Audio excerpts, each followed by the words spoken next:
இப்போ இந்த குளுக்கோஸ் ஏற்றலான்னு சொல்றீங்களா சார்? இப்போ குளுக்கோஸ் ஏற்றும் போது அந்த எனர்ஜி வந்து உள்ளே போகுமே சார். அப்போ அந்த எனர்ஜி உள்ள நோம்புனுடைய நோக்கமே பசியோடு இருக்கிறது தான். நீ குளுக்கோஸ் ஏற்றுனீங்கன்னா பலவீனமாக இருந்து ஏற்றுறோம். அப்போ ஒரு பலம் கிடைக்கும் போது அந்த நோன்புனுடைய நோக்கம் வந்து அங்கே மாறுற மாதிரி. கரெக்ட்.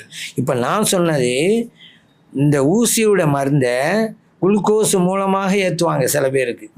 அந்த மருந்து ஏற்றுதல் தான். தாங்க சொன்ன மாதிரி சத்துக்காக மட்டும் குளுக்கோஸ் ஏற்றுனா அது கூட. ஆனால் குளுக்கோஸ்ன்னு நீங்கள் சொன்னது கரெக்டு. இந்த ரெண்டு விஷயம் இருக்குது.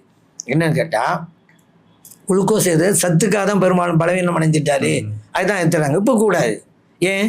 நோன்புடைய நோக்கம் என்ன? இப்போ நீங்கள் கேட்கலாம், ஏங்க அதுவும் இயற்கை துவாரங்க வழி இல்லாமல் தானங்க போகுது, அதை மட்டும் ஏன் கூடாதுங்கிறீங்க அப்படின்னு நீங்கள் கேட்கலாம். ஏன்னு கேட்டால் நோன்புனுடைய தத்துவத்தை உடைத்து விடுகிறது, நோக்கத்தை சிதைத்து விடுகிறது. ஒரு மனுஷன் நோன்பு வைக்கணும், தளர்வாகணும், களைப்பாகணும், அதுதான் நோம்பின் நோக்கம்.